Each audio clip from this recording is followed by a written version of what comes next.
Day 2 of the 2016 Rio Olympic Games is well underway, and the excitement surrounding Team USA is building.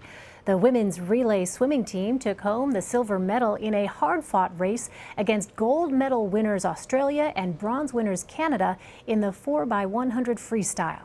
And the always popular U.S. women's soccer team kicked off the defense of their 2012 gold medal campaign with a huge win over France.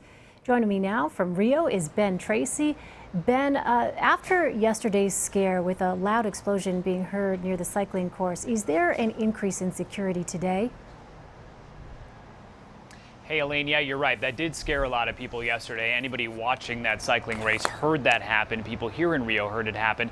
Just so folks at home know what actually happened, that was the bomb squad here in Rio detonating what they thought was a suspicious package. It turned out to be nothing, so that is the good news. I think they've realized they now have to maybe warn people or explain to people what they're doing when they do that.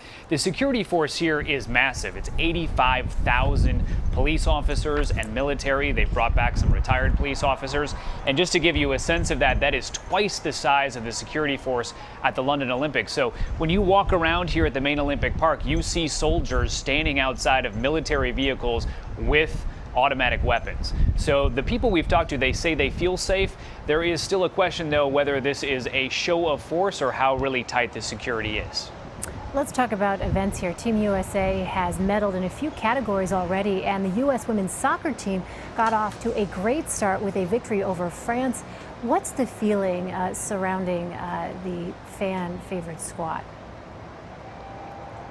Yeah, this is now their second win, and I think people are really excited about it. Obviously, the team is playing well. They're heavily favored to go all the way in soccer. One of the interesting dynamics, though, at these games, and anyone who has watched this has seen this, U.S. goalie Hope Solo, every time she touches the ball now, the crowd yells Zika, or they boo.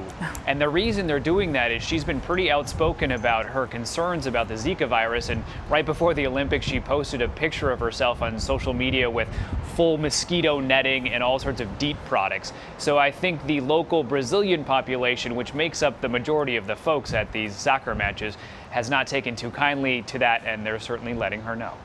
All right. Well, an interesting story out of Rio is Maya Dorado, the Stanford grad who will be retiring from swimming after the 2016 Games. What can you tell us about her?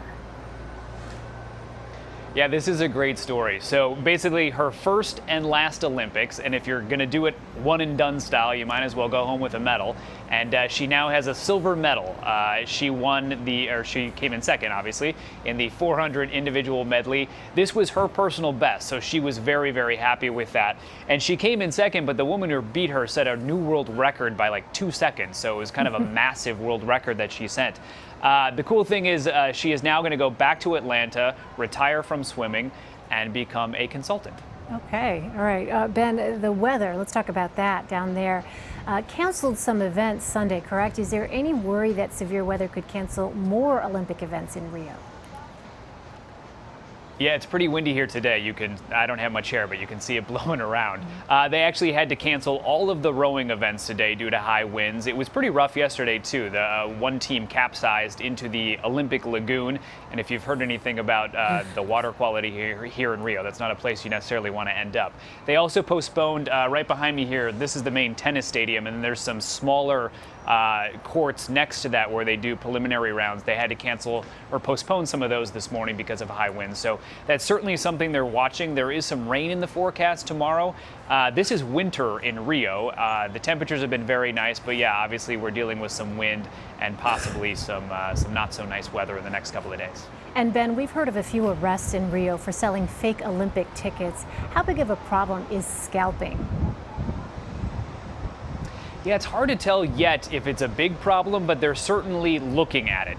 Not only scalping, but selling illegal tickets. So two different things there. One of our producers actually yesterday saw the police detaining a couple of people. It was hard for us to tell if they were simply scalping tickets or if they were selling counterfeit tickets. But this seems to be something that they are watching and monitoring closely, especially here at the Olympic Park, because you walk down the sidewalk here. We met this one woman who was asking everybody she saw, do you have tickets to gymnastics? Because she was just dying to go see the meet today. So people are desperate for tickets, and then you find people who are going to try to make some money off of that need. So it's certainly something they're keeping an eye on. All right, Ben Tracy in Rio for us. Ben, thanks so much.